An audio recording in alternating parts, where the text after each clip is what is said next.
Buongiorno a tutti, benvenuti da parte della Fondazione Ghirardi. Grazie di cuore a tutti i presenti, ai relatori e a tutto il comitato scientifico per aver partecipato alla creazione di questa giornata e a tutti coloro che ritornano e che magari anche sono qui per la prima volta. Così numerosi. Io porto i saluti da parte del presidente della Fondazione Giorgio Orsoni, che purtroppo per questioni di salute oggi non può essere presente, e anche da parte del direttore della Fondazione Ghirardi, Dino Cambinato.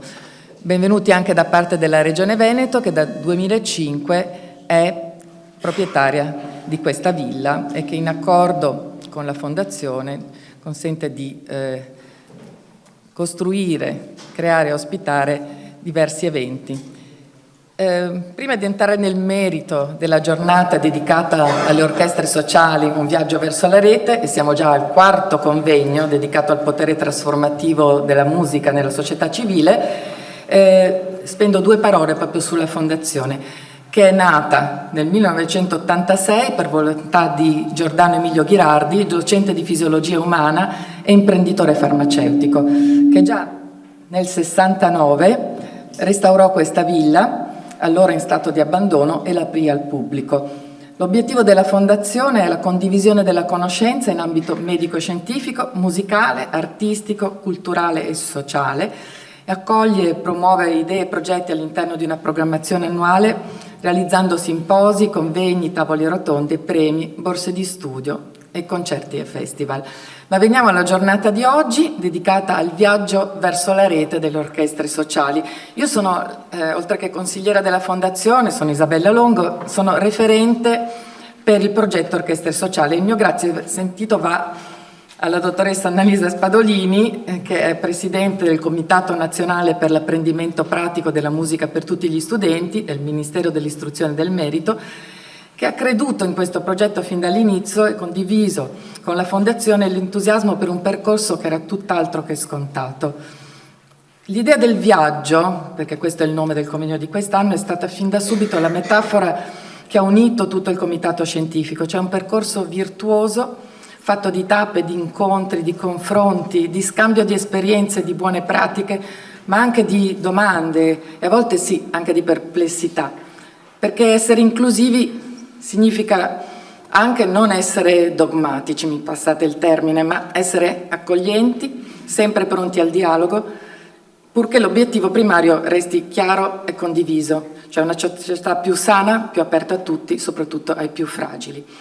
Il nostro viaggio è iniziato con passione e determinazione nel 2021, ancora in piena pandemia, quando la Fondazione Ghirardi scoprì, grazie alla segnalazione di un insegnante della scuola primaria, Monica Ardivelle, che adesso non so se sia in sala, ma so che, eccola, che mi ha fatto conoscere Giuseppe Laudani, il creatore, il direttore dell'orchestra Diego Valeri a Campolongo Maggiore, e che è stato tra i protagonisti del primo convegno che abbiamo intitolato Vivere un mondo migliore, che si è concluso con un concerto a cui ha partecipato anche un'altra realtà, cioè Musica in Gioco, e anche il coro Mani Bianche Veneto.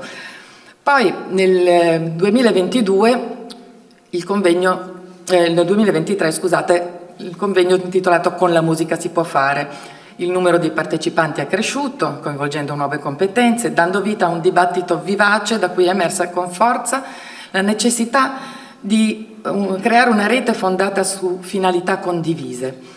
Nel 2024 è stata redatta poi la prima versione della carta d'identità delle orchestre sociali, l'avevamo chiamato questo convegno Identità futuri possibili per tutti, e sono stati creati dei laboratori su metodologie, strategie di rete e possibilità di finanziamento, cosa che verrà poi approfondita oggi. Oggi questo convegno rappresenta una nuova tappa in cui definiremo ancora con più forza e sinergia gli obiettivi comuni, conoscendo nuove realtà supportate da chi in queste orchestre è cresciuto e ancora oggi vi opera con passione. Grazie a Gianni Nuti, instancabile curatore del progetto Orchestre Sociali per il Comitato Nazionale per l'Apprendimento Pratico della Musica, per le sue grandi doti di mediatore. Grazie a tutti i musicisti e pedagogisti del Comitato Scientifico, sono tanti, li trovate tutti nella prima pagina del libretto che abbiamo voluto creare per dare anche un po' un'immagine e far riconoscere non solo le persone che presiedono queste realtà, ma anche le realtà stesse, e tutti coloro appunto che lavorano costantemente alla costruzione di una rete virtuosa, una rete lontana il più possibile da protagonismi, animata dal desiderio di imparare insieme come e con chi fare davvero orchestra sociale, come strumento di inclusione, coesione sociale, crescita culturale, capace di generare impatti positivi e duraturi sui territori italiani. Ecco, tra le persone del comitato scientifico io devo portare i saluti di Sabina Colonna Preti, una grande animatrice di questo progetto, che oggi purtroppo non può esserci per un motivo bello, perché è appena nata la sua terza nipote, ha assistito alla nascita sua figlia. E un grazie speciale poi vorrei farlo anche a chi ha lavorato dietro le quinte, a Irene Meneguzzo, che è responsabile della segreteria organizzativa, e a Martina Tognolo, che ha curato tutta la parte grafica del convegno, incluso il libretto di sala, da cui potete scaricare tramite il QR code il progetto Orchestre Sociali. Ecco, vi do anche un'indicazione, siccome poi Gianni Nuti presenterà la carta d'identità delle orchestre sociali, la potete individuare tramite il QR code nella sezione Orchestre Sociali del sito della Fondazione. Si vede il testo che spiega il progetto, e in azzurro proprio c'è la carta d'identità, basta cliccare e si apre la carta d'identità delle orchestre, in modo che possiate seguirla meglio durante la spiegazione. Non mi dilungo oltre e passo la parola ad Annalisa Spadolini, che rappresenta il Ministero dell'Istruzione e del Merito in qualità di Presidente del Comitato Nazionale per l'Apprendimento Pratico della Musica per tutti gli studenti. È un nome lunghissimo.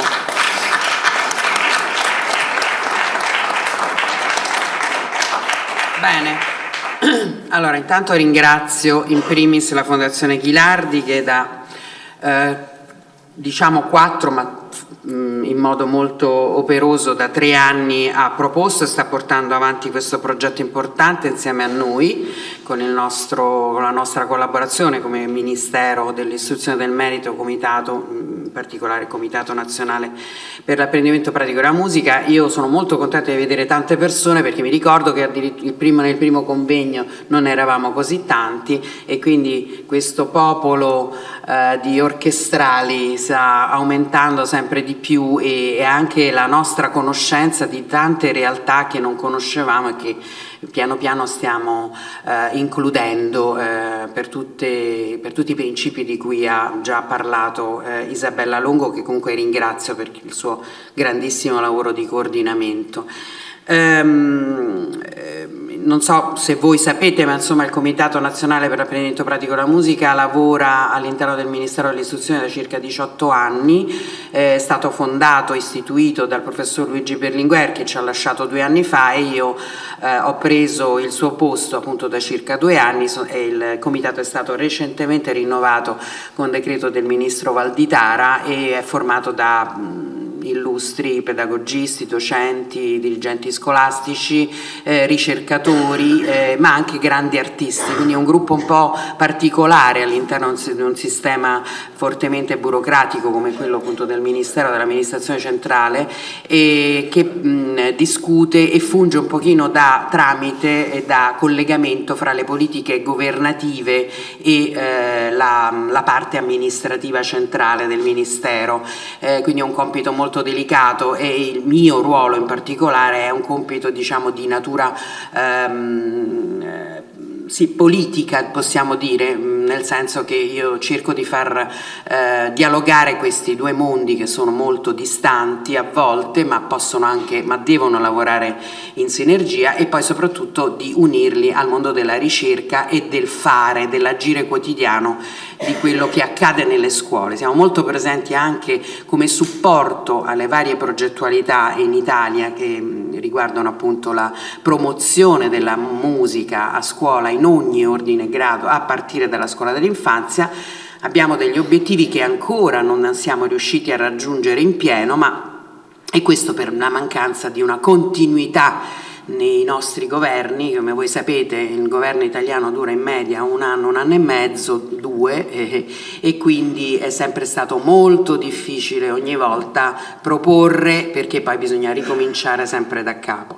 Però malgrado questo abbiamo come dire, stiamo lavorando culturalmente e le cose sono molto cambiate rispetto a quando, per esempio, noi abbiamo fatto scuola. Insomma, attualmente ci sono circa 2000 scuole di indirizzo musicale in Italia, con altrettante quasi ensemble orchestrali, attività performative di ogni tipo. Ci sono 176 licei musicali, ma non è solo questo che ci interessa, non è questa parte specialistica che ci interessa, ma ci sono tantissime attività musicali che partono dalla scuola dell'infanzia fino alla scuola anche secondaria di secondo grado, dove la musica è inaccettabilmente assente, e che stanno muovendo che stanno creando un movimento culturale importantissimo in cui questo progetto si inserisce, perché questo progetto ci dà modo di riflettere sul ruolo importante che la musica ricopre, ha in modo rilevante nella società. Quindi volevo ringraziare intanto tutti i ricercatori, docenti, dirigenti che si sono uniti in questo gruppo che è cominciato con questa piccola processione, che hanno deciso di seguirci, che sta portando avanti questo modello di ricercazione che riguarda appunto le orchestre sociali di eccellente qualità. Perché è di qualità? Perché è frutto di condivisioni molto ampie, ragionate, ed anche con un'attenzione molto forte a questo fare efficace e colto che arriva proprio dalla base, da chi queste pratiche didattiche le adotta e le porta avanti all'interno delle scuole, ma anche all'interno delle proprie comunità territoriali. Perché voglio ringraziarli tutti, perché abbiamo comunque un'idea comune di inclusione, perché dobbiamo sfatare un paradigma che fa sì che noi, quando parliamo di inclusione, pensiamo soltanto a rivolgersi verso un singolo con difficoltà, mentre invece noi vogliamo rivolgersi ad un'intera società che deve farsi carico delle diversità e delle differenze che è in ognuno e in ciascuno di noi, al di là delle difficoltà fisiche o delle disabilità o di qualsiasi altra forma di differenza. Ognuno di noi è diverso dall'altro, e questa è l'idea che ci porta avanti nel considerare appunto le orchestre sociali come un volano, diciamo, potentissimo, che non parla solo di assistenzialismo, ma di un impegno costante e colto per innalzare il livello culturale di questo paese e di ogni individuo nella società. Quindi si tratta di fare in modo che ogni cittadino di questo paese, ma ovviamente possiamo pensare a modelli, noi siamo dei visionari, anche che possono diventare universali, perché no? Ogni cittadino deve capire che quando parliamo di fare musica, quando parliamo di arti performative, quando parliamo di orchestre, non parliamo solo di divertimento, ma parliamo di un moltiplicatore cognitivo potentissimo, di un mezzo che aiuta a pensare e ad agire insieme e che con un fare collettivo sviluppa in modo molto pratico alcune competenze che non sono poi soltanto cognitive, ma che sono fondamentali per creare un cittadino colto e partecipe di una società attiva, che possa contribuire a crescere in una società armonica che vuole unire il sapere con le emozioni, e quindi un sapere concentrato di umanità e anche di ascolto dell'altro. E mai come in questo momento ne abbiamo bisogno, perché il nostro compito non è quello di trovare accordi per avere un vantaggio, ecco, che è quello che sta succedendo ovviamente in questo in questo momento. Il nostro è un impegno che è un movimento di pace che intende contrastare ogni forma di sopraffazione, ogni forma di supremazia, un luogo dove ci si accorda non per ottenere ovviamente qualcosa pro domo propria, ma per dare qualcosa in più agli altri. Ecco. E quindi crediamo moltissimo in questo progetto che sta andando avanti, che sta acquisendo proseliti, come diciamo, come si dice in questo caso, e che appunto adesso avrà dei movimenti, cioè stiamo per una volta segnata, scritta l'identità delle orchestre sociali, perché all'inizio neanche noi sapevamo bene come definirla, di che cosa parlavamo. Di una cosa siamo certi, è che le definizioni sono molto bloccano in genere, no? E quindi questa nostra identità delle orchestre sociali è un'identità passibile di cambiamenti, perché poi la società cambia e quindi la flessibilità, diciamo, può essere la parola chiave che definisce quello che noi intendiamo per un fare comune, per un lavorare insieme, ecco. E quindi i prossimi passi sono quelli di creare veramente questa rete, quindi abbiamo deciso di creare una serie di domande per far sì che le persone che vogliano entrare in questa rete si riconoscano nel nostro manifesto. Lo pubblicheremo con una nota per quanto riguarda le scuole del Ministero dell'Istruzione, che andrà in tutte le scuole d'Italia, in tutti gli uffici scolastici regionali, per accogliere persone che possano riconoscersi. La mia idea è anche quella di coinvolgere il Ministero della Cultura e poi ovviamente tutti gli enti locali, perché se si parla di orchestre sociali dobbiamo non solo parlare di scuola, ma di orchestre che agiscono all'interno della società e quindi anche lavorino in sinergia con il mondo dell'associazionismo, del terzo settore, con gli enti locali, con tutti coloro che della società appunto fanno parte. È un movimento che intende veramente non mollare su questo aspetto specifico della comunità che lavora insieme, perché i nostri ragazzi entreranno in una società e quindi anche la società deve essere partecipe di tutto ciò che accade all'interno delle scuole.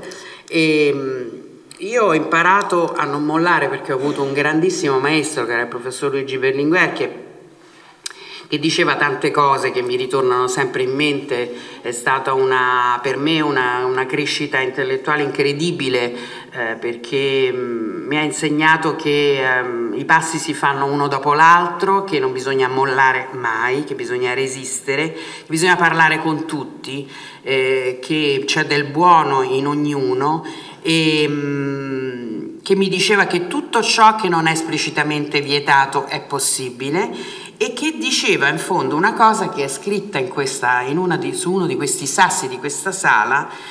Mi diceva prima Isabella: nulla è impossibile per chi vuole. È scritto sui sassi, su un sasso, che è una delle strutture più potenti e irresistibili fra le nostre ere.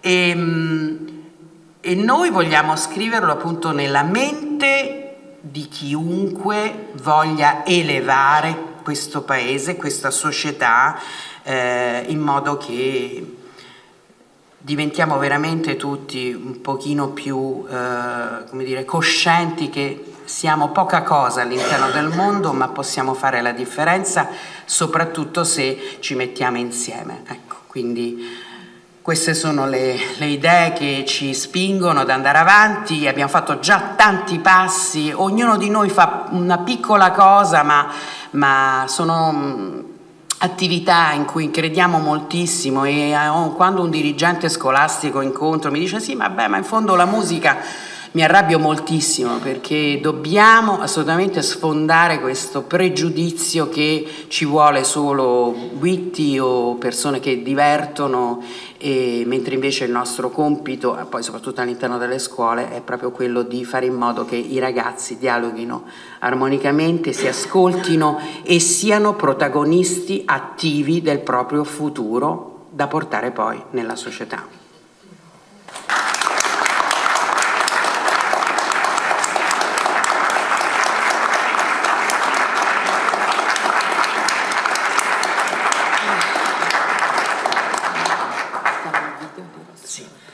Ah, ecco, devo anticipare una cosa per dire che ci sono delle belle novità e quindi anticipo il video che Marco Rossidoria ha voluto, che è stato sottosegretario all'istruzione, insomma una persona coltissima e anche molto interessata appunto all'educazione, che con il suo progetto con i bambini che riesce a finanziare dei progetti molto importanti in Italia, ci vuole dare delle notizie importanti. Buongiorno a tutte e a tutti, mi dispiace davvero di non poter essere con voi oggi all'iniziativa importante sulle orchestre sociali a cui l'impresa sociale con i bambini guarda con grande attenzione. I temi del vostro manifesto sono temi infatti da noi fortemente condivisi, fanno parte di un approccio, di un metodo, di uno sguardo sulla realtà dell'apprendimento e della crescita in particolare di bambini, bambine, ragazzi e ragazzi, ma di tutti, che condividiamo in maniera vera. E questa è la prima cosa che avrei detto se fossi stato lì con voi. Non sono potuto esserci per motivi di impegno in giro di carattere istituzionale. La seconda cosa che mi preme dire, andando molto concretamente alle cose che ci accomunano, è che per il prossimo anno 2026 la programmazione del Fondo di contrasto della povertà educativa, di cui l'impresa sociale con i bambini è l'ente attuatore, intende fare un'esperienza di carattere sperimentale in tutta Italia, una prima esperienza di potenziamento, di empowerment musicale di carattere sociale in quartieri, in realtà multiproblematiche, particolarmente aggravate in termini di povertà educativa multifattoriale, quindi in zone estremamente critiche dove la vita dei bambini e dei ragazzi è molto difficile, dove la musica può rappresentare insieme alle altre iniziative, ma la musica per il valore suo proprio che esprime con tante potenzialità, come voi scrivete nel vostro manifesto, l'elemento, la leva, diciamo, l'elemento di sviluppo educativo locale su cui appunto costruire una specifica sperimentalità.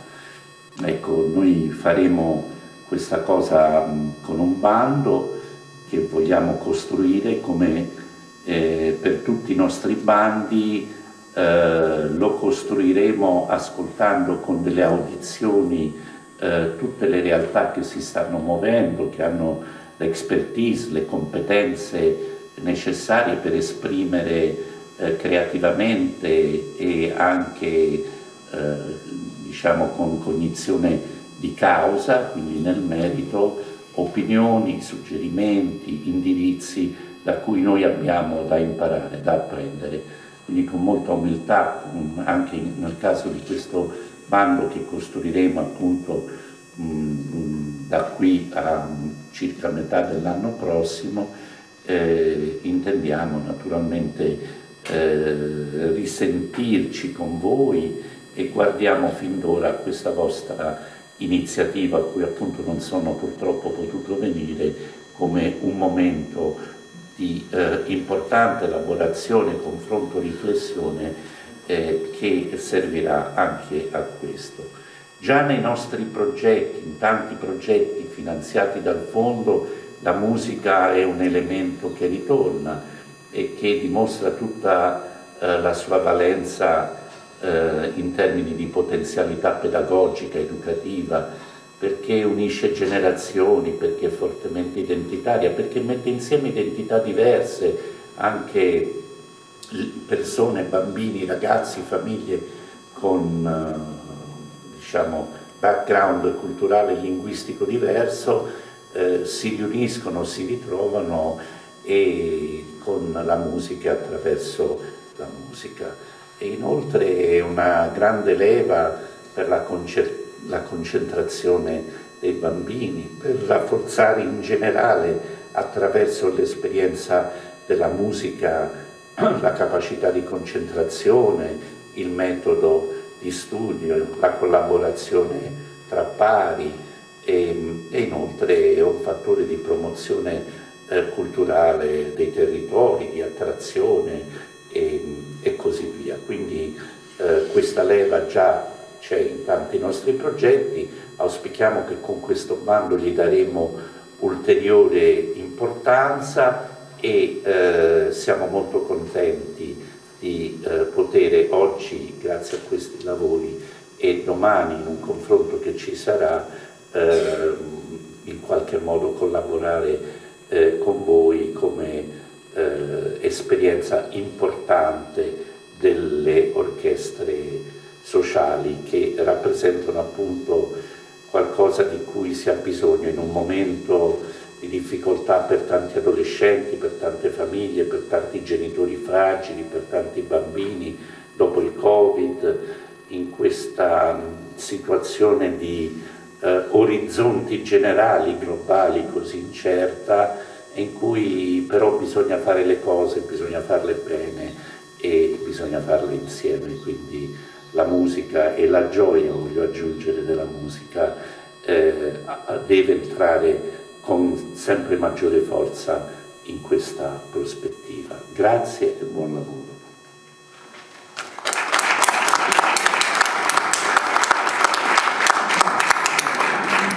Mi sembra di aver capito che ci sarà un finanziamento, insomma, quindi dobbiamo assolutamente incontrarlo e adesso appunto faremo in modo di dare un po' di forza, anche di sostanza al nostro fare.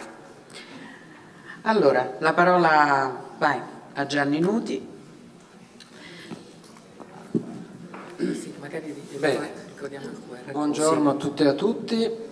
Non ho alcuna intenzione di rubarvi mezz'ora della vostra vita, cercherò di fare molto più in fretta. Anch'io ringrazio la Fondazione Ghirardi e Isabella Longo in particolare, ma anche tutto il suo staff, perché l'accoglienza è sempre un'accoglienza calda. Siamo nella Sala delle Conchiglie. Io vorrei ricordare che la conchiglia è l'involucro più fertile che ci sia nella terra, quindi abbiamo soltanto un'opportunità, cioè quella di fecondare questo humus così benevolo per far nascere delle cose buone. Peraltro io potrei andarmene perché i soldi li abbiamo trovati, per cui Marco Losidoro ci ha detto che ci dà i soldi, per cui uno degli scopi è stato raggiunto prima di cominciare. Quindi, allora, non vi presento in dettaglio la carta d'identità perché ne abbiamo già parlato, perché la trovate sul sito, potete visualizzarlo attraverso il QR code, però tocco alcuni punti chiave che per noi sono qualificanti e sono anche dirimenti, cioè stiamo dentro questa comunità nella misura in cui noi abbiamo una certa idea di musica e di rapporto tra musica e società. Quindi il primo aspetto è quello della ricerca di equilibrio tra suoni e persone.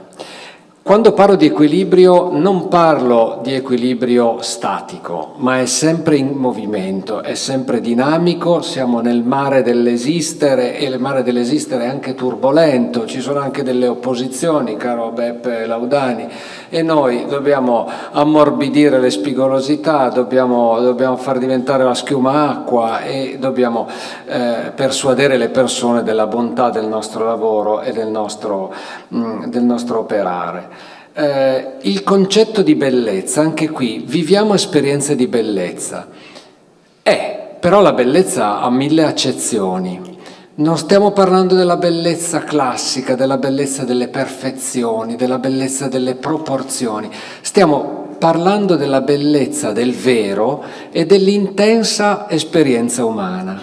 Quando io vedo una persona che ha subito un'emorragia cerebrale, che all'interno di un coro polimorfo e polivalente apre bocca con lo sguardo vivissimo e compartecipa, anche se dalla sua bocca non viene fuori una nota, ma è dentro, ma dice le parole ed è dentro quel magico mondo di consonanze. Per me quella è bellezza. Perfezione, ma chi se ne frega? E i processi che portano a questo risultato sono tanto importanti quanto il risultato finale, se non di più. Ecco, quindi anche qui dobbiamo costruire anche un fronte educativo rispetto all'allargamento del nostro concetto di bellezza, perché la bellezza di una comunità è la bellezza di una comunità viva, armoniosa e differente. Anche qui la questione delle differenze. Ecco, io vorrei toccare 2 aspetti.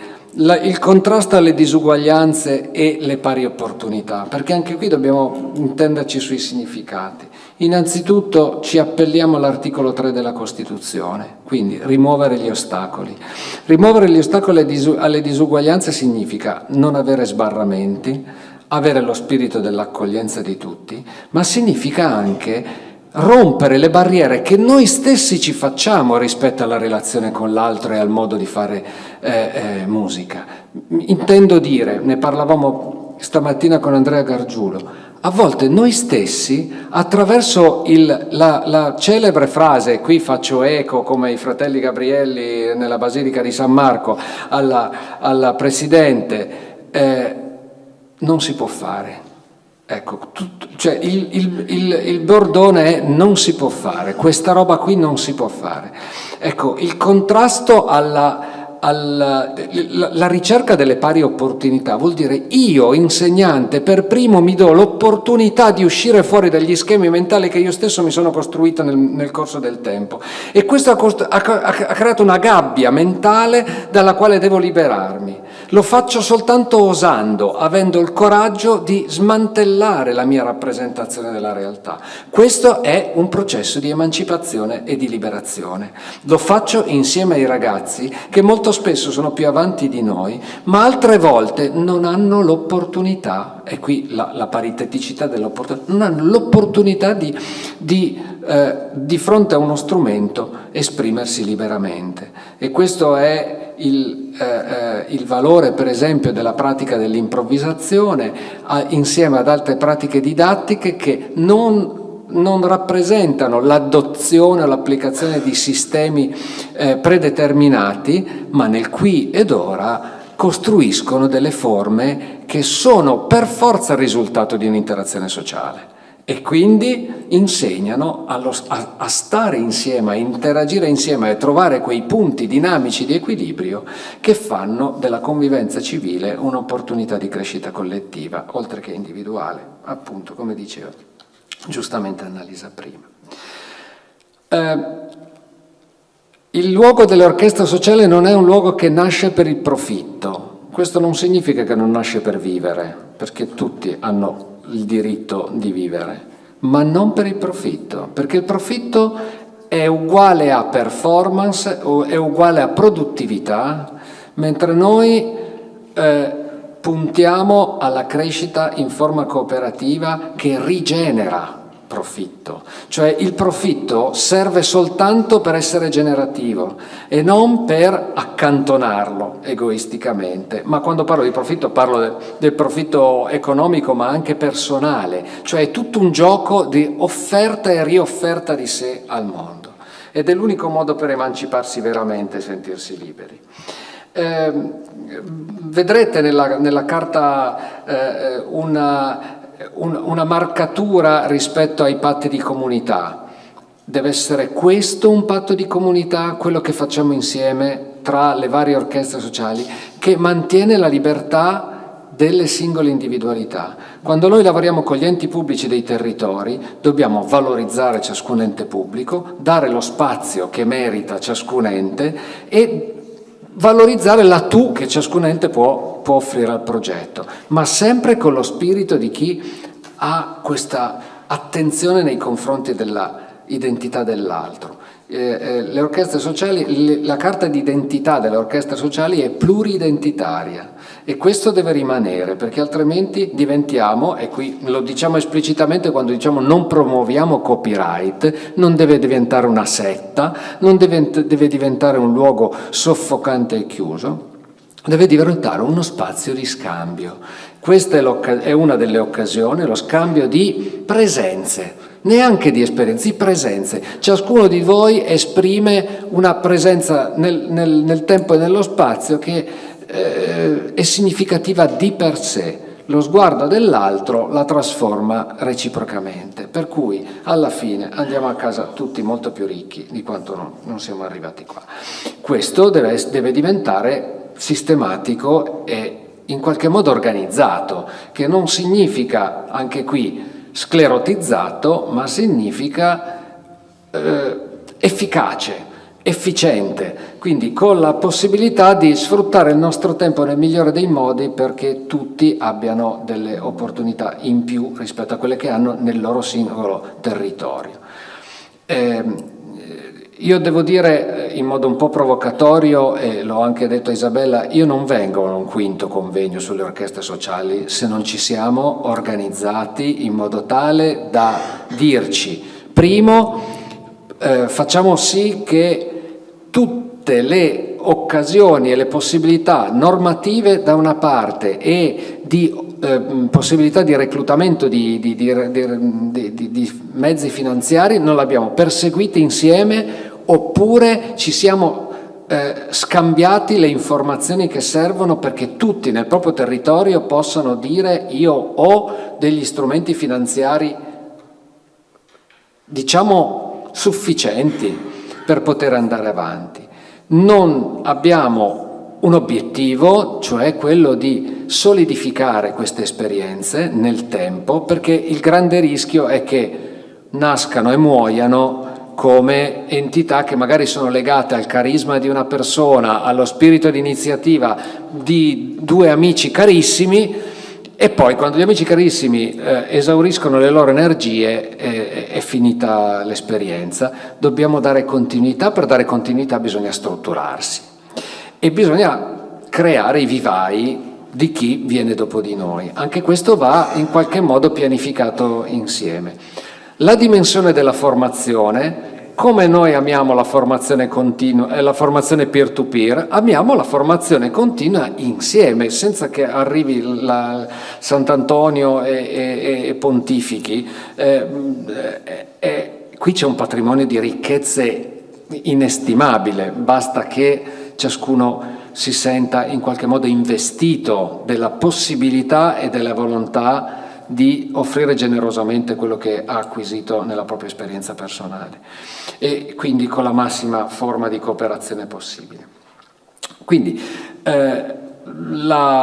l'ultima cosa, l'ultimo segmento è lo scambio di buone pratiche anche sotto il profilo delle strategie didattiche e dei repertori, che è l'altro punto chiave. Anche qui senza standardizzare, ma semplicemente fare della vita di ciascuno la ricchezza dell'altro, quindi con diciamo una sorta di repository permanente di buone pratiche da una parte e di repertori dall'altra, che può cambiare nel tempo man mano che noi evolviamo e cresciamo.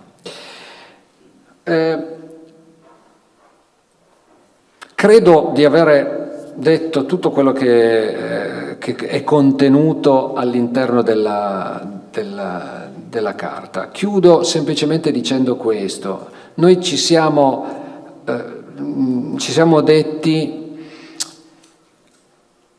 operiamo in contesti e in luoghi dove si concentrano fragilità, disagio, sofferenze, non perché dobbiamo fare i missionari, ma semplicemente perché abbiamo maturato la consapevolezza del fatto che le forme di umanità più intense e che in qualche modo danno la possibilità di nutrimento reciproco stanno dove l'umanità si trova in condizioni liminari. Quindi non è una coscienza che nasce da un compatimento pietistico, ma nasce dalla consapevolezza del fatto che sta lì la sostanza del vivere, e la dimensione della fragilità è una dimensione profondamente umana che caratterizza il genere umano, e proprio per questo ha ragione di essere indagata, coltivata e anche in qualche modo amata.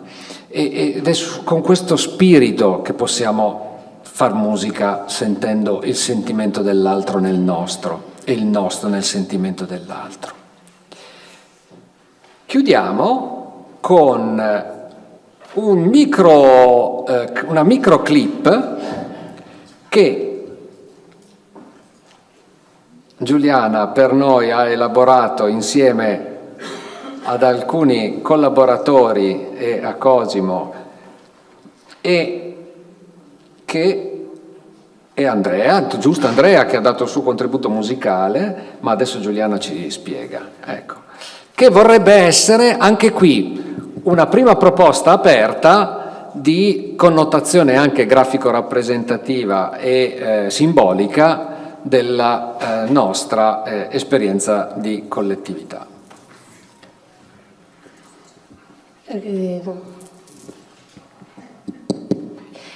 Semplicemente un ringraziamento alla Fondazione, a Isabella Lungo.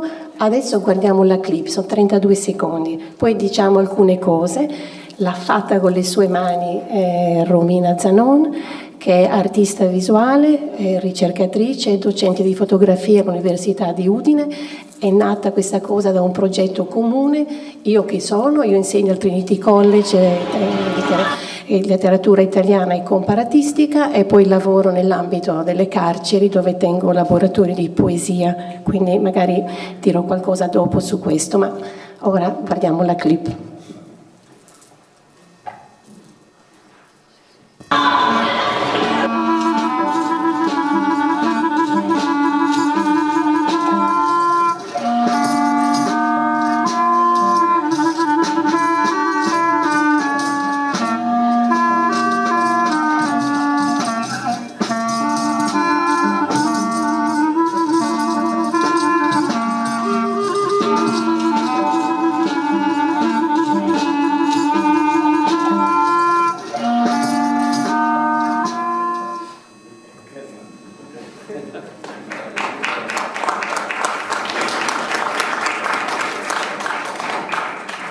Sono 32 secondi, ci sono tante immagini. Romina adesso farà un piccolo commento molto rapido, poi lasciamo la parola agli altri. Grazie Giuliana, buongiorno a tutte e tutti voi, buongiorno al comitato organizzatore. Solo 2 parole di presentazione relative al processo che ha portato all'ideazione di questa clip, che nasce ovviamente come proposta di manifesto simbolico dei valori e degli obiettivi della costituente rete delle orchestre sociali italiane. È una clip realizzata interamente con disegni originali fatti a mano e intende raccontare il cuore, diciamo, essenziale del progetto, un'iniziativa che riunisce esperienze, progetti e realtà impegnate sul territorio per affermare la musica come strumento di inclusione e interazione sociale, come strumento di uguaglianza, crescita educativa e partecipazione civile. Nella clip che avete appena visto, bambini e ragazzi di ogni età, di ogni provenienza, di ogni condizione sociale si incontrano nel linguaggio universale della musica, superando barriere fisiche, sociali, geografiche e culturali. Un pentagramma colorato attraversa tutta la scena, accogliendo i piccoli musicisti e accompagnandoli lungo un percorso condiviso che si trasforma poi nella rete stessa del mappamondo musicale, una metafora di unione, collaborazione e interconnessione tra persone, comunità e esperienze diverse. Le immagini, nell'immediatezza del tratto a matita, evocano un mondo in cui la musica appartiene davvero a tutti, a prescindere dalla loro condizione sociale. I giovani musicisti con le loro diversità si uniscono in un'unica grande orchestra interculturale e sociale. Strumenti, note e simboli musicali si intrecciano dando forma a un ideale globo musicale, rappresentazione ideale della rete solidale e inclusiva che si intende costruire. E il messaggio centrale, la musica è un diritto di tutti, affidato ad un aeroplanino di carta che attraversa lo spazio animato, cerca di racchiudere quella che è la missione di base della rete, ossia promuovere l'accesso universale alla pratica musicale come bene comune, come diritto fondamentale, garantito ad ogni persona, indipendentemente appunto dal contesto sociale, economico, geografico di appartenenza e di provenienza. E la chiusura della clip rafforza e amplifica questo messaggio. I righi colorati del pentagramma intrecciano parole in lingue diverse, portando un messaggio universale di unità, speranza e salvezza attraverso la musica. E questo multilinguismo riflette, appunto, cerca di riflettere l'anima interculturale della rete, che riconosce nella musica un linguaggio universale senza frontiere, capace di parlare direttamente al cuore delle persone, andando oltre i paradigmi della tradizione. E quindi questo elemento incarna non solo i valori fondamentali della rete, che sono quelli dell'inclusione, della partecipazione, dell'educazione, della solidarietà e della valorizzazione delle diversità, ma anche la sua visione più ampia, quindi fare della pratica musicale collettiva un atto concreto di costruzione di ponti, di dialogo e di coesione sociale. E la musica in questa prospettiva, nell'animazione, viene mostrata come strumento di diplomazia sociale e di mediazione culturale, capace di costruire appunto ponti tra comunità e tra persone diversi. Ovviamente questa è solo, come diceva Giuliana, una proposta di immagine visuale pensata per accompagnare la rete. La proponiamo come punto di partenza che appunto vorrebbe nutrirsi del contributo di tutti voi per arrivare alla sua formulazione definitiva. Bene, grazie molto, è interessante questa vostra idea, proposta di comunicazione. E ovviamente poi ne parleremo più approfonditamente e la condivideremo nei modi giusti, nei tempi giusti. Allora, io adesso vorrei dare la parola a Ginko Fabris. Ringrazio intanto Gianni Nuti. Magari avrei anche preferito che si leggesse di nuovo questo manifesto. Che dici? Possiamo farlo, tanto siamo ancora nei tempi, perché io credo che sia importante, al di là del fatto che ognuno di voi può leggere il manifesto, è importante perché è molto sintetico, denso ed è frutto veramente di un lavoro certosino di accoglienza di parole, di idee, di concetti, insomma ci abbiamo messo un po' e quindi presentiamolo. Purtroppo non si può proiettare perché avete detto che c'era una difficoltà. Va bene, no, se ce la facciamo bene, se no Gianni può farlo. Va bene, no, diciamolo adesso, dai. Vai. Allora, a voce, perché noi siamo abituati a vedere le cose, invece concentriamoci, ascoltiamo, ecco, è anche importante questo. Allora, l'orchestra sociale è una compagine polistrumentale e o vocale, che si basa su un equilibrio tra sonorità e persone differenti. L'interconnessione tra entità plurali è considerato il motore di ogni trasformazione vitale e la premessa di ogni esperienza di bellezza.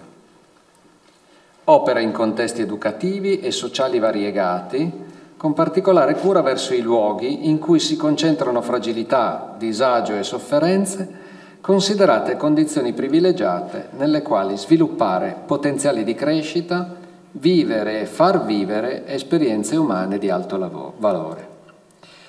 È espressione di un patto di comunità tra persone, organizzazioni pubbliche e private, soggetti profit e no profit, interessati ad azioni di promozione umana, artistica, sociale e culturale.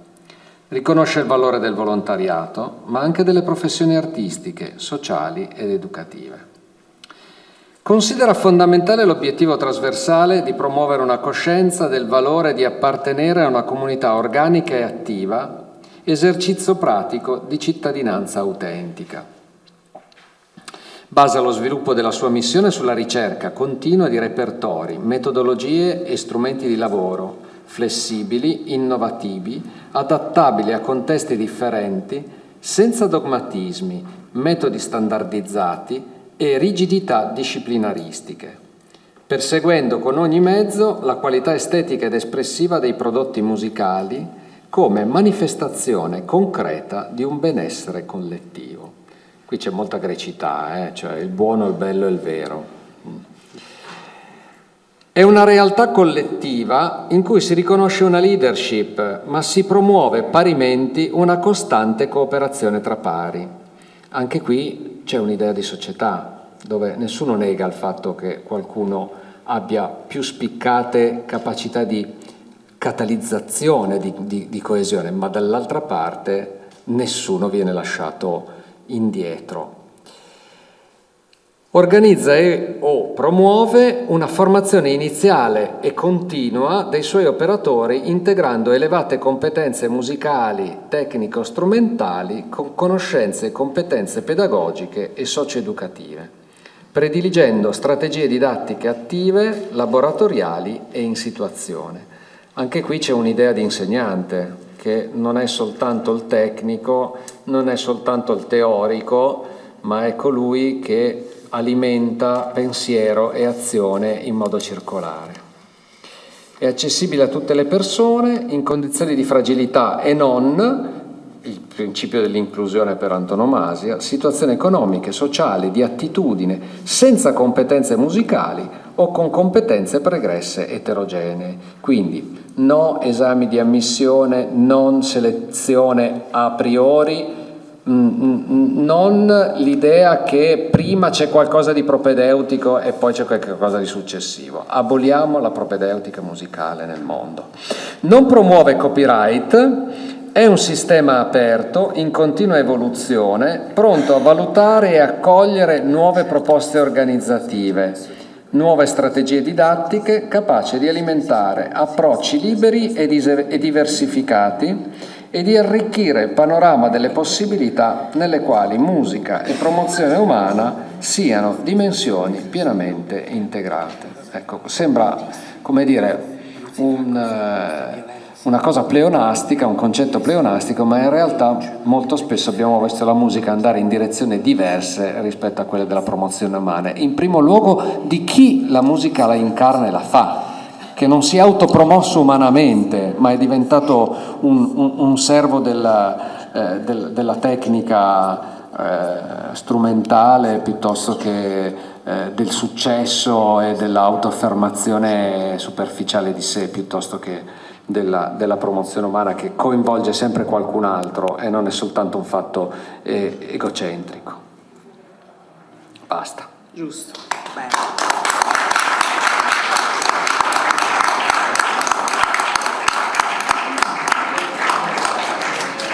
Bene Gianni, era doveroso comunque rileggerlo anche per noi, perché dobbiamo rielaborare. Allora, finalmente do la parola a Dinko Fabris, musicologo dell'Università della Basilicata e University of Leiden. Vi suggerirei di andare per seguire le Sì, andiamo davanti così ci sentiamo. Musica e comunità, le radici dell'insegnamento sociale inclusivo della musica in Italia dall'età barocca a oggi. Bene.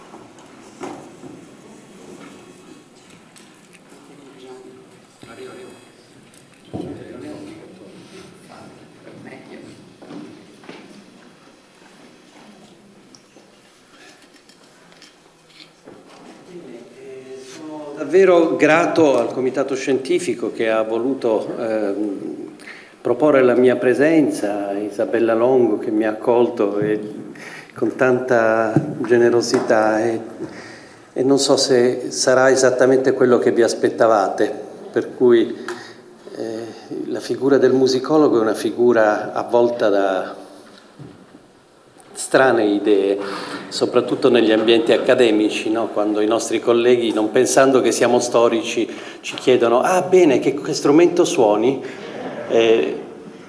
Quindi non siamo né da una parte né con i musicisti né con gli accademici, siamo in un limbo, ma questo incontro mi consente di sanare un problema personale, di riannodare i nodi con un passato abbastanza recente ma interrotto bruscamente e forse risolvere qualche problema psicologico personale.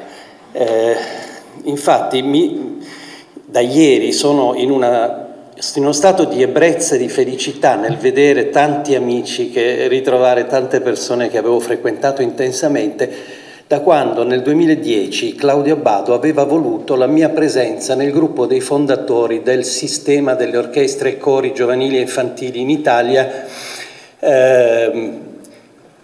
e avevamo creato questo primo nucleo di comitato che prima a Fiesole, poi a Roma, e tutti si ricorderanno queste fasi eroiche di discussione. Eravamo impressionati dalla massa di persone di buona volontà che in Italia si erano fatti vivi semplicemente perché Claudio Abbado a una trasmissione televisiva aveva detto a qualcuno interessato a riunirsi con le orchestre giovanili. E facendo parte di questo gruppo iniziale ho avuto la possibilità di incontrare varie volte José Antonio Abreu, persona affascinante con cui ho inutilmente tentato di dialogare su due cose. La prima, gli ho detto come prima cosa, ma perché lei continua a ripetere che il modello del sistema venezuelano è Venezia, la Venezia di Vivaldi? Mi sembra che forse ci sono altri esempi, per esempio Napoli, e gli avevo regalato addirittura il mio libro in inglese sulla musica a Napoli nel Seicento, che racconta appunto tutta la storia del sistema dei conservatori napoletani, e la volta dopo ci siamo ritrovati a parlare di nuovo. Il sistema è nato a Venezia con Vivaldi, non aveva proprio aperto il libro, ma funzionava meglio perché in realtà Vivaldi è famoso. Di Napoli chi possiamo nominare? Francesco Provenzale chi è? O persino Alessandro Scarlatti, di cui quest'anno si celebrano i 300 anni della morte a Napoli, non si sa bene chi sia, il padre di Domenico Scarlatti. Allora, il secondo punto di discussione che avevo affrontato era: ma perché non avete musicologi nel sistema? Cioè, perché non avete ritenuto importante il confronto con la storia, cercare di contestualizzare i repertori, aiutarvi a creare una logica, per esempio, con il passato coloniale dell'America Latina? Ci sono delle cose veramente molto dibattute in questo momento. E tra l'altro avevo anticipato le mie obiezioni molto sinceramente, sia a lui che agli altri membri del comitato, prima che uscisse il libro di Jeffrey Baker che distruggeva completamente l'impalcatura del sistema. Jeffrey Baker è un musicologo specialista di America Latina, ha scritto libri su Quito fantastici, e dall'interno lui piangeva nel pensare che un'idea così meravigliosa come il sistema si stesse contaminando così tanto con la situazione politica locale. E oggi è un disastro. Dopo la morte di Abbado e di Abreu, la caduta verticale della democrazia in Venezuela e la sofferenza dei cittadini, che conosco bene, sono arrivati a limiti veramente inaccettabili. Però oggi posso parlare davanti a voi almeno di questa che era la mia idea di partenza, cioè il sistema ha origine a Venezia o a Napoli o in altri posti? Allora, in questa prima immagine ho messo a confronto, che cosa strana, a Napoli si sviluppano dagli inizi del Seicento 4 orfanotrofi che diventano scuole di musica pubbliche, le prime scuole di musica pubbliche per maschietti.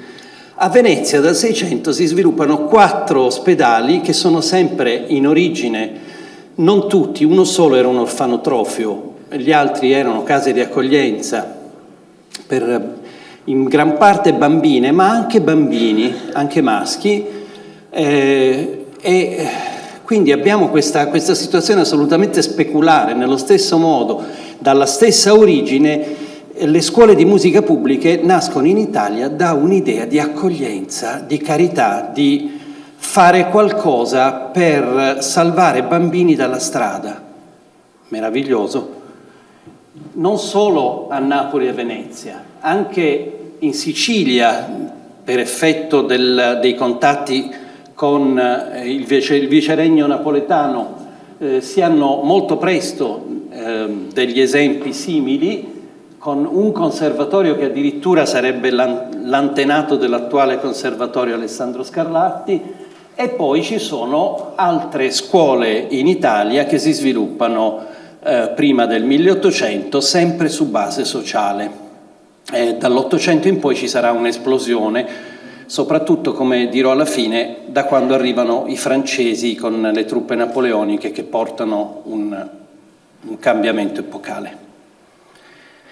Qui vedete l'immagine in alto della chiesa di Santa Maria della Colonna, che è stata restaurata a Napoli in via dei Tribunali, in un posto veramente centrale, denso di significati per Napoli. Pensate che di fronte a quella chiesa c'è l'oratorio dei Girolamini, cioè quella che era chiamata a Napoli dalla fine del Cinquecento la casa della musica, e che ancora oggi possiede il fondo musicale più straordinario di musica sacra che esista al mondo, di musica napoletana.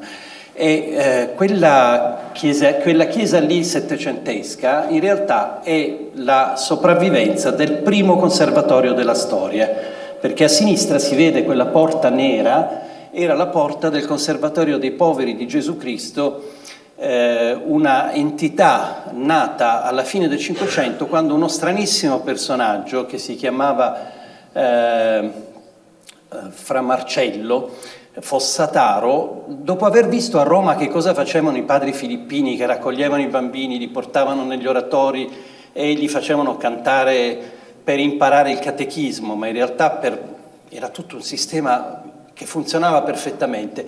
I bambini stracciati, poveri, che cantavano insieme per strada nelle processioni, attiravano le elemosine, e quindi diciamo è un sistema che portava soldi. E Marcello Fossataro fu inquisito perché arrivò subito un'ispezione dell'arcivescovo che voleva capire dove finivano i soldi che raccoglieva, perché con questi bambini che aveva raccolto, chiamandolo conservatorio, che significa a Napoli orfanotrofio, ecco, quindi la parola conservatorio nasce proprio da questo, aveva cominciato a raccogliere così tanti soldi di elemosine e lui li faceva andare apposta il più stracciati possibile, il più derelitti, il più e avevano imparato 2 o 3 canzoncine e queste bastavano, però appunto l'arcivescovo di Napoli non era uno qualsiasi in quegli anni, era lo zio di Carlo Gesualdo da Venosa. Capiva di musica, sapeva, e volle, dice va bene, lo potete fare, ma dovete avere dei libri, dovete scrivere tutto, quanto entra, quanto esce, dovete pagare le tasse, e quindi da ora vi aiuteremo noi, faremo tutto quello che volete, però perché questo?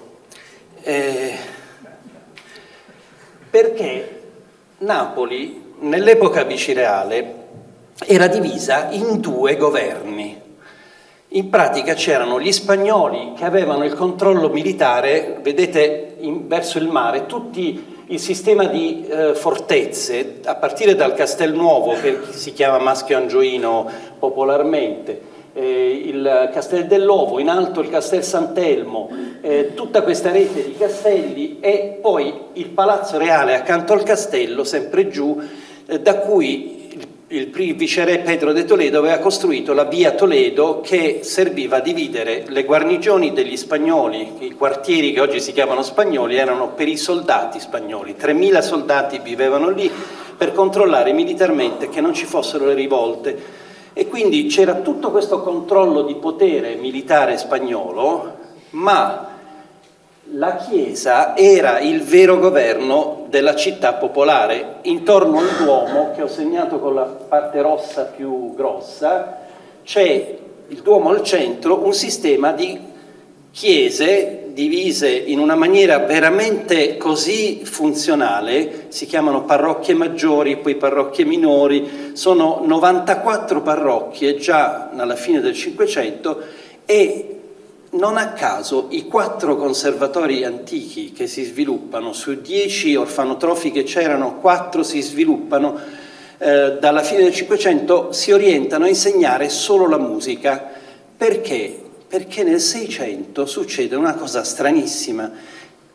Essere musicista a Napoli significava avere un lavoro sicuro. Invece tutti gli altri, sarti, ciabattini, parrucchieri, panettieri, erano insicuri, perché molto spesso, sapete, Masaniello, la rivoluzione, non c'erano manco i soldi per il pane, per la frutta, per cui, ma ogni chiesa di Napoli aveva bisogno di musicisti, almeno un organista, un cantore, e poi più cantori c'erano, più la gente andava in quella chiesa e lasciava offerte. Il discorso è sempre economico, e quindi si sviluppa una rete. Immaginate, Napoli ha 500 chiese, Roma ne aveva 100 nella stessa epoca, significa che ogni chiesa ha bisogno di musicisti, e c'è quindi un bisogno di forza da lavoro ben organizzata. I 4 conservatori si sviluppano tutti intorno alla cittadella della musica, costituita dal Duomo, dove poi si creerà la Cappella di San Gennaro, da questa chiesa dei Girolamini, dei Filippini di Napoli, che diventa la Casa della Musica, da tutta una serie di cappelle fortissime, e creano posti di lavoro specializzati per poter far andare i musicisti nelle varie zone a coprire tutte le chiese di cui c'è bisogno. Ho preparato questo per farvi capire, a confronto poi con quello che vedremo a Venezia, qual è la differenza proprio mentale delle due organizzazioni. Oltre ai 4 conservatori maschili, perché vi ho detto che ci stanno, la parola conservatorio allora significa orfanotrofio. I conservatori specializzati in musica dall'inizio del Seicento sono 4, in ordine: il Conservatorio dei Poveri di Gesù Cristo, poi c'è il Conservatorio della Pietà dei Turchini, che esiste ancora come chiesa in via Medina, vicino al castello, poi c'è un conservatorio di cui c'è solo il posto ma non c'è più niente, che si chiama Conservatorio di Sant'Onofrio a Porta Capuana, vicino al Tribunale della Vicaria, e poi c'è il 4° conservatorio sul mare che si chiama Loreto. Il conservatorio di Loreto fu bombardato durante la Seconda Guerra Mondiale e si è perso tutto, non esiste più, c'è l'ospedale di Loreto. Però c'era un 5° conservatorio che si specializza in musica addirittura prima di questi 4, esattamente come gli ospedali di Venezia, e si chiama Annunziata, Santa Casa dell'Annunziata. Non si chiama orfanotrofio, perché? In realtà perché è di origine medievale, è molto più antica, e c'era sempre stato lì un'attenzione particolare ai bambini esposti, cioè i bambini che venivano consegnati a questa istituzione attraverso la ruota, che esiste ancora e che è una meta turistica. Vanno a vedere questa cosa che gira, dove si mettevano i bambini, e l'Annunziata era così ricca che poteva mantenere una cappella musicale alla pari con quella del viceré, da cui si formavano tra l'altro i musicisti più importanti di Napoli, che poi finivano nella Cappella Reale, e grazie ai soldi che questa associazione riusciva ad avere. Però tutti questi soldi in teoria servivano a trovare doti per le ragazze ospitate nell'Annunziata. Quindi è un conservatorio femminile, ma le ragazze cantavano soltanto, non potevano imparare strumenti musicali e cantavano in quei pochi anni che servivano per trovare la dote. Poi si sposavano oppure con la dote diventavano monache a tutti gli effetti. Senza dote non si poteva essere neanche monache, bisognava essere serve per tutta la vita. Ecco, quindi queste sono alcune delle cose che servono per capirci all'inizio di come funziona questo sistema. Ci sono tanti libri, a cominciare da quelli di Salvatore Di Giacomo, che nell'inizi del Novecento in 2 volumi ha scritto la storia dei 4 conservatori, per fortuna, perché molti documenti poi sono spariti, ma la gran parte sono conservati al Conservatorio di Napoli. La storia di 3 dei 4 conservatori con tutti i documenti, spaventosa la massa di documenti, e l'altro, quello dei poveri di Gesù Cristo, all'Archivio Diocesano di Napoli. Un libro del 2020 di Robert Gjerdingen, che molti studiosi di analisi musicale conoscono perché è stato in qualche modo lo scopritore moderno dei partimenti, cioè di un sistema di improvvisazione tipo jazzistica che fu creata secondo uno studioso italiano, mio amico, che è il massimo esperto italiano, si chiama Giorgio Sanguinetti, è stata creata a Roma, e io ho litigato con lui tanti anni, non c'è stato niente da fare, ha scritto un libro importantissimo in cui dice che è nato a Roma nel 700, il sistema dei partimenti, invece è nato a Napoli nel 600, ma non c'è un documento scritto, lo facevano tutti, cioè imparavano a improvvisare nei primi 5 anni di studio su 8 al conservatorio in una maniera che è incredibile, cioè Mozart si spiega per questo, perché a Napoli si studiava in maniera tale da avere una composizione a 4 parti perfetta in testa, che sul clavicembalo, su un liuto, su qualsiasi strumento si potesse fare sulla indicazione del maestro che dava solo poche note, e loro dovevano imparare a improvvisare una composizione contrappuntisticamente perfetta. Ecco, questo libro spiega questo segreto napoletano, Child Composers in the Old Conservatories, come gli orfani diventarono musicisti di elite. Il libro, tra l'altro, è molto piacevole, divulgativo, purtroppo non troppo, diciamo così, informato dal punto di vista dei documenti, ma gli si perdona perché è veramente un genio. Gjerdingen ha messo a disposizione tutti i suoi studi sui partimenti online, esistono tutti i facsimili di questo metodo napoletano, anche di solfeggi che furono inventati a Napoli, anche questi.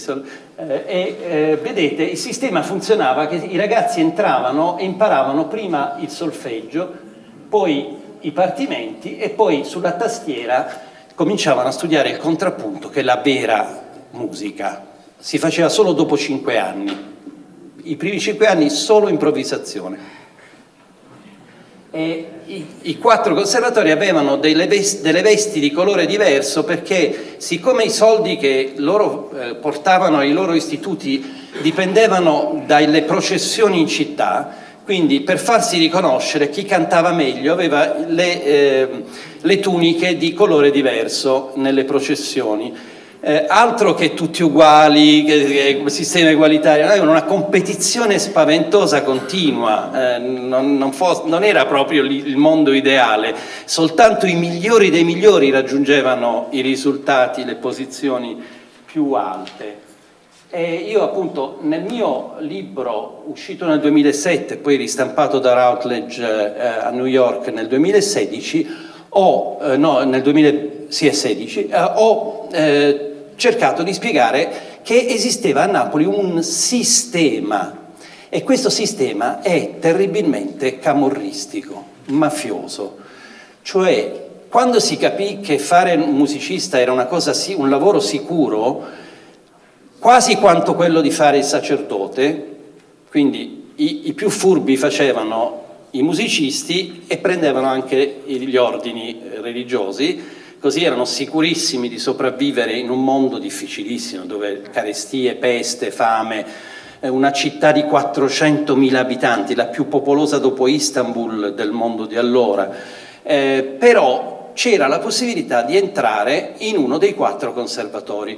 Inizialmente erano orfanotrofi, quindi entravano i bambini abbandonati, ma che, siccome i genitori volevano assolutamente il futuro per i loro figli, corrompevano i maestri per farli entrare nei conservatori, e quindi poveri orfani rimanevano, avevano sempre il diritto di prelazione, però dovevano fare la richiesta, qualcuno, i tutori degli orfani, per farli entrare, mentre i genitori firmavano in genere dei documenti che sono rimasti, e quindi abbiamo grazie a questo tutti i documenti notarili in cui la famiglia si impegnava col maestro che prendeva in casa, prima in casa sua per 2 anni come servi dei bambini, che imparavano direttamente col vivere col maestro tutti i segreti della musica, aiutandolo, servendolo, vestendo, cucinandogli, e poi lui, quelli bravi, se li portava nel suo conservatorio dove insegnava, facevano 8 anni di studio come minimo, se non 10, e quando uscivano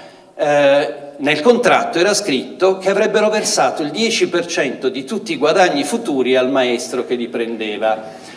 Ecco il sistema che sto spiegando.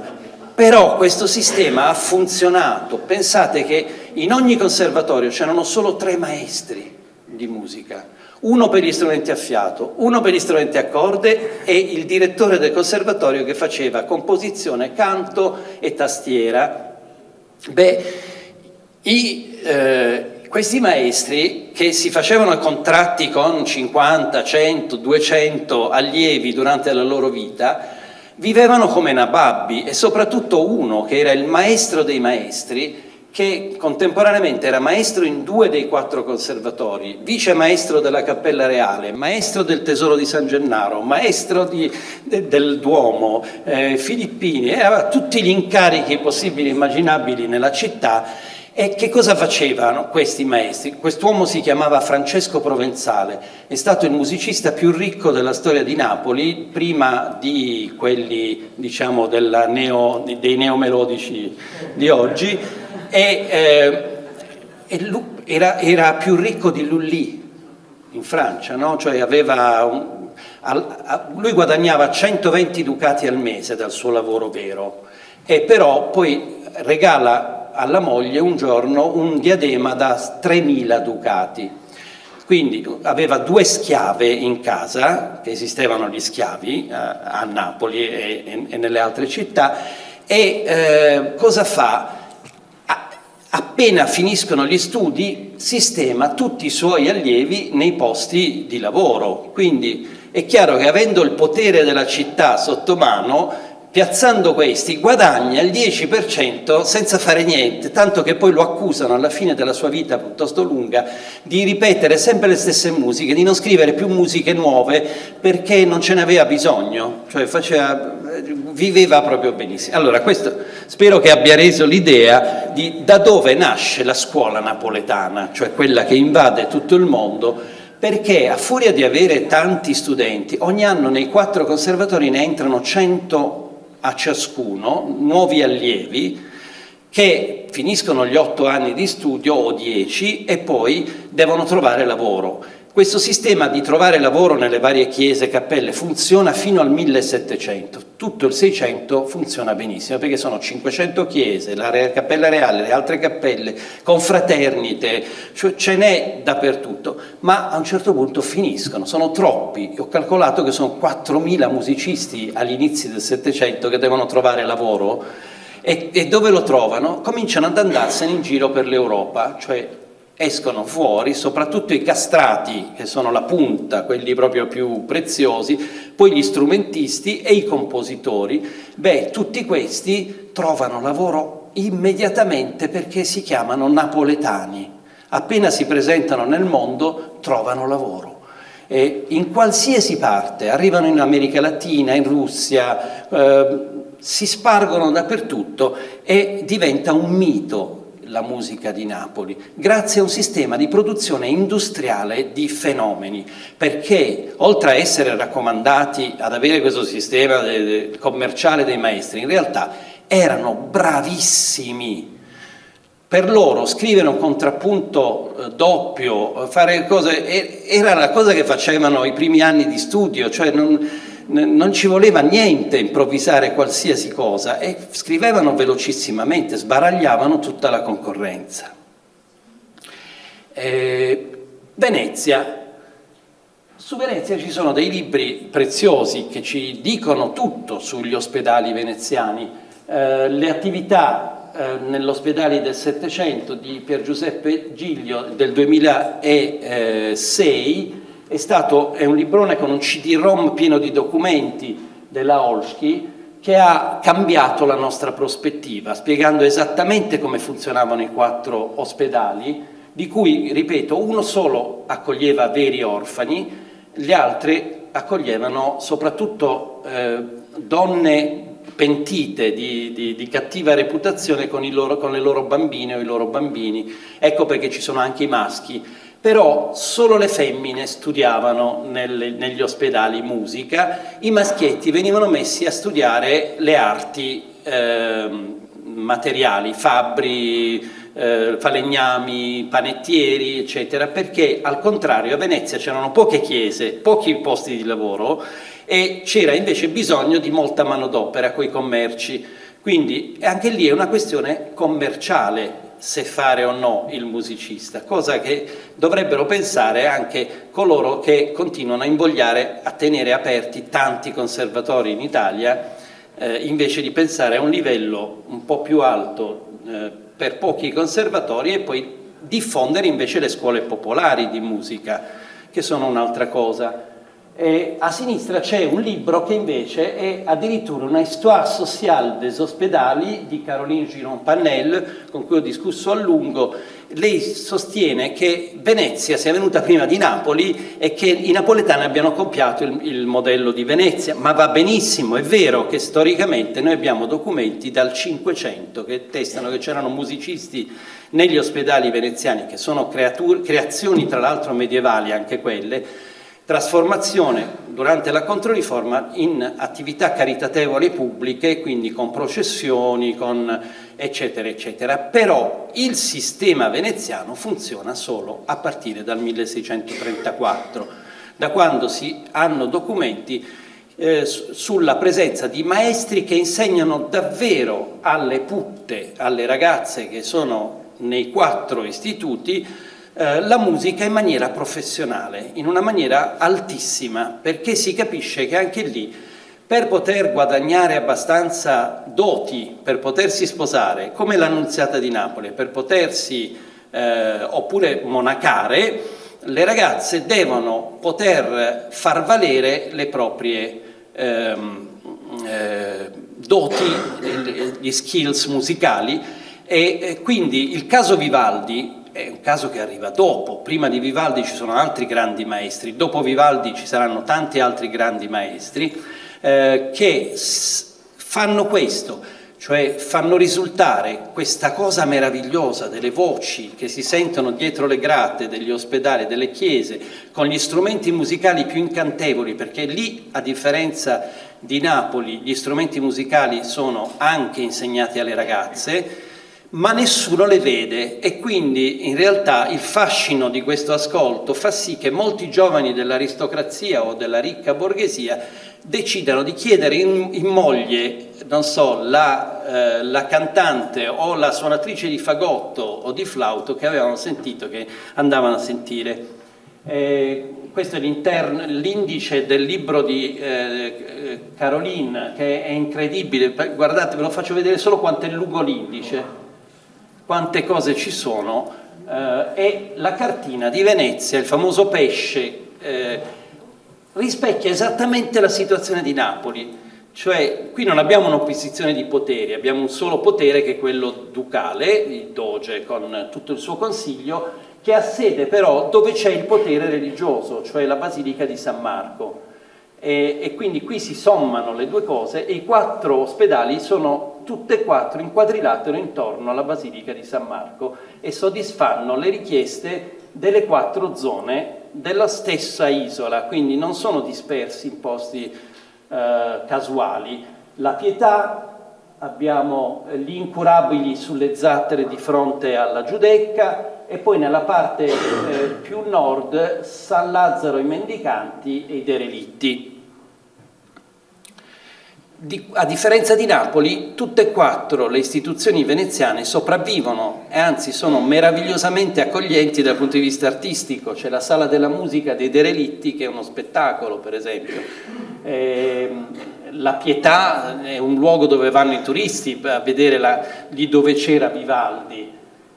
E c'è una differenza anche di visione mitica. Ho scelto 2 romanzi per spiegare la differenza anche di mentalità nell'inventare storie tra le 2 città. Per Venezia, il libro di Federico Maria Sardelli, La Lucetta, come fa sempre Sardelli, che veramente ha una penna molto piacevole e facile, lui si basa su veri documenti storici e prende come esempio una organista al tempo di Vivaldi che ha vissuto tutta la sua vita lontano da quello che noi immaginiamo che erano invece le avventure romantiche, le cantanti di Vivaldi. Lei era un organista che rimane per tutta la vita alla Pietà e quindi non è neanche suora, guadagna abbastanza da mantenere poi un livello dignitoso di vita alla fine della sua vita all'interno della stessa struttura. E ci sono tante storie intrecciate che sono molto utili per capire la mentalità di una ragazza che studia musica a Venezia. Ma vedere questi casi come un antenato del sistema venezuelano mi sembra veramente molto lontano, insomma, molto complicato. Al contrario, la storia che ha inventato negli anni 70 Dominique Fernandez su questo cantante castrato mai esistito, Porporino, che sarebbe come Farinelli, un castrato del tempo un po' dopo Farinelli, amico di Cimarosa, e ci sono tante inesattezze che oggi fanno ridere per quello che lui aveva inventato, tipo Cimarosa che era grosso grosso perché andava sempre da Scaturchio a mangiare le paste, i babà alla crema, che non esistevano nel Settecento e non esisteva Scaturchio, quindi c'era tutta una cosa, però diciamo che la fantasia dei romanzieri va bene e soprattutto ci restituisce l'idea che i conservatori napoletani costruivano macchine più che artisti, macchine che dovevano conquistare le platee del mondo, erano perfetti, erano musicisti di altissimo livello, i castrati naturalmente più di tutti, erano quelli a cui davano le mozzarelle per tenerli con la voce bene, gli riscaldavano la camera e le famiglie avevano 14-15 figli, quindi erano felici se qualcuno gli andava a proporre di castrare l'ultimo figlio nato, che poi sarebbe morto. Il 50% delle nascite erano destinate a morire entro i primi 2 anni. Quindi diciamo che non è la visione nostra che dobbiamo applicare a quel mondo, è un'idea di riscatto sociale in cui i soldi sono così importanti perché poi il castrato avrebbe mantenuto non solo tutta la sua famiglia, ma addirittura in qualche caso l'intero paese, investivano in terre, era veramente una cosa spettacolare avere un castrato in famiglia per il sud e quindi però anche qui vediamo ci sono delle differenze enormi con quello che abbiamo sentito, cioè qual è lo scopo delle orchestre sociali. È questo scopo di fare musicisti imbattibili, musicisti che potessero andare. Ma perché tutto questo? Perché fare il musicista dopo Orfeo, diciamo così, dopo l'epoca mitica in cui erano semplicemente gli stregoni che orientavano le comunità ed erano i personaggi più importanti della vera antichità, il musicista era un servo per tutta l'epoca moderna, fino a tempi recentissimi, faceva quello che voleva il potente, l'ecclesiastico, le cose, cercava di sopravvivere in continuo contrasto con gli altri. Vivaldi è morto sconosciuto in povertà, parliamo di Vivaldi, Mozart sappiamo, e insomma sono i casi più eclatanti. Provenzale è morto tranquillo, bene, aveva un sacco di soldi, però chi se lo ricorda Provenzale? Eppure la musica è meravigliosa, veramente sono top, perché studiavano tantissimo, per guadagnarsi la vita. Allora, non so che cosa si possa ricavare da tutto questo, però ho voluto far vedere cosa succede dopo, quando il mito di Napoli comincia a declinare. Quello di Venezia è già completamente chiuso dal patto scellerato di Napoleone, e i francesi cominciano a vantarsi di aver inventato il primo conservatorio della storia, il Conservatoire National de Musique, nel 1795. Ma la cosa bella è che gli italiani ci credono, per cui anche se continuiamo a ripetere che lo statuto del primo conservatorio, dopo il Conservatoire de Déclamation, quello des Arts et Métiers, eccetera, è stato basato, lo statuto era basato sul metodo napoletano dei partimenti, dei solfeggi e dei partimenti. Cioè, pensate, loro studiavano e avevano un libro che vi ho riprodotto qui, Le Solfège d'Italie, che è tutto fatto di solfeggi dei grandi autori napoletani della scuola napoletana del primo Settecento. Però continuano a dire che la rivoluzione francese ha inventato il conservatorio come luogo dove poter accogliere dei ragazzi, fargli studiare pubblicamente la musica. Facciamoglielo ancora credere.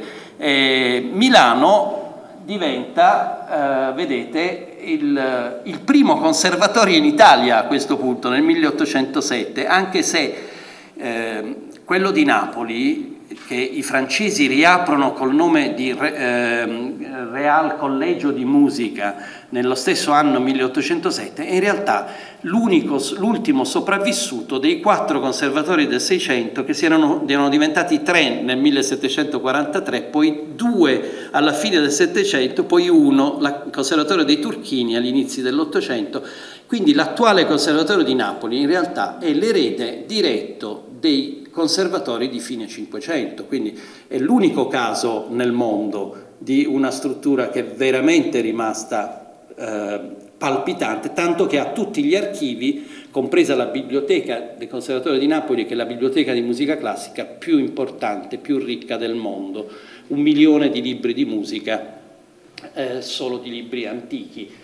E Venezia si fonda purtroppo solo nel 1876, il conservatorio, non c'è nessun legame diretto con gli ospedali veneziani. Ecco, questo è un po' quello che volevo comunicarvi. E quanto a Pesaro, è vero che è un conservatorio molto precoce, perché grazie ai soldi di Rossini si fonda pochi anni dopo la morte di Rossini, già si stava cercando di realizzarlo, ma siamo sempre in situazioni completamente diverse.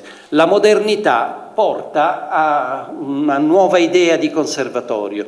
Gli orfani non si sa bene se hanno borse di studio qua e là, cominciano a esserci delle attenzioni particolari, ma non è prioritaria l'aspetto, diciamo così, sociale nello studio della musica, è prioritario l'aspetto artistico. Davide da Olmi ha spiegato però che ci sono delle sottostorie. Il Conservatorio di Milano è vero che nasce sull'impulso dei francesi, che dicono: beh, noi abbiamo creato il primo conservatorio, adesso nei territori francesi, a Milano e a Napoli, facciamo il conservatorio. Ma in realtà chi ha creato il primo conservatorio di Milano aveva già presentato identico il progetto di un orfanotrofio a Milano, quindi poi cambia soltanto il nome. E questo è interessante, cioè sotto resta l'idea che il conservatorio è un luogo di accoglienza sia a Milano e sia soprattutto a Napoli, dove finisco con questa che riassume la più grande utopia delle arti che sia mai stata pensata in Italia, ed è stata pensata dai Borbone. Una cosa strana può sembrare, però il Real Albergo dei Poveri ancora oggi a Napoli è una costruzione spaventosa.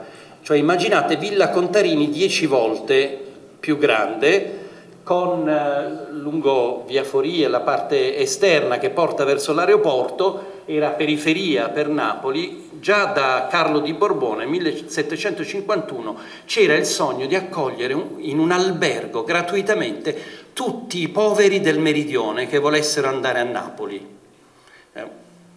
utopia. In questa accoglienza bisognava che questi poveri avessero qualcosa da imparare, cioè doveva essere accogliente ma istruente. Fu interrotto il lavoro lunghissimo iniziato da vari architetti famosissimi, fu interrotto dalla rivoluzione napoletana del 1799, poi nel 1826 riprese il lavoro e fu terminato, e a quel punto entrarono gli insegnamenti di tutte le arti e mestieri. Tra questi arti e mestieri c'era anche la musica, e per la prima volta alla pari erano accolte le ragazze accanto ai ragazzi, quindi un insegnamento alla pari di maschi e femmine che potevano alloggiare lì perché povere, e avere una preparazione. Sono praticamente corsi propedeutici per il conservatorio, perché quelli bravi poi si prendevano il diploma di conservatorio. Fu Nicola D'Arienzo, che è un musicista importante per la storia di Napoli della fine dell'Ottocento, che contemporaneamente insegnava composizione al Conservatorio di Napoli, l'attuale San Pietro Maiella, che è il discendente appunto dei conservatori antichi, e lui diventò direttore della scuola di musica del Real Albergo dei Poveri e disse diamo la possibilità di avere 2 anni in più, perché a 18 anni se ne dovevano andare i bambini che venivano ospitati in questo albergo dei poveri, lasciamoli altri 2 anni perché possano specializzarsi e prendere il diploma al conservatorio. E quindi ci fu in questo piano utopico una cosa meravigliosa: c'era un luogo d'accoglienza vero, veramente livellato sul niente, su chi non aveva nulla, che poteva essere accolto, studiare gratuitamente, vestito. In gran parte studiavano strumenti a fiato e andavano a formare le prime bande che si spargevano. Sapete, la tradizione del sud delle bande deriva anche da questo, e poi le donne invece cominciarono ad avere, grazie a questo, un piede nel Conservatorio di Napoli, dove era assolutamente vietato avere accesso per le donne.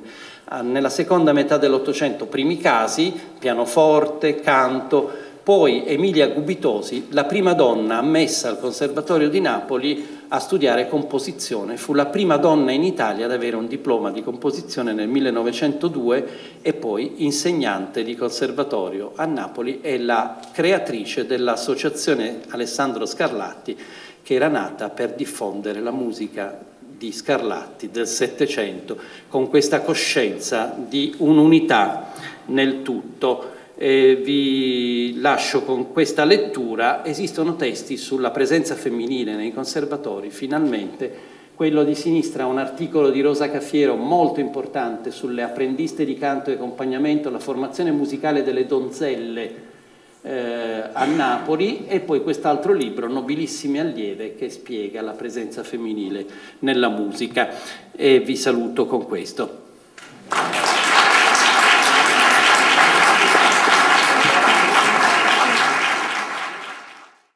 La storia è così importante che ci fa capire quanto poi le cose cambino nelle varie società che viviamo, e però è importante conoscere queste radici, no? E anche dimostrarle, quindi sì, molto interessante. Ma adesso mi è venuta in mente anche una cosa, poi dopo ne parliamo.